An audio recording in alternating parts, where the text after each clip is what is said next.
high everyone अनि यो चाहिँ हाम्रो कलेज पिपिसी त्यहाँनिर रोपेको यो कलिफ्लावरहरू फुलेर सुकेर बिग्रिएछ तर यहाँ अरू राम्रो राम्रो पनि छ अनि यसलाई म टिप्छु अनि यो कलिफ्लावर चाहिँ अर्ग्यानिक एकदमै स्वादिष्ट अस्ति पनि हामीले खाएँ अनि आज पनि एक छाक हुने रहेछ यसलाई म टिप्छु अनि आलुको साथमा यसलाई बनाएर खायो भने राम्रो हुन्छ यो सानो यसलाई यतिकै राख्नेछु अनि यहाँनिर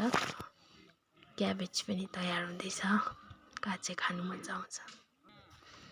यहाँ चाहिँ मेरो हस्बेन्डले स्टुडेन्टहरूलाई प्लान्ट कसरी रोप्न सिकाइरहेका छ अहिलेको लागि सबैजनालाई बाई बाई जय मसी नमस्ते सेवा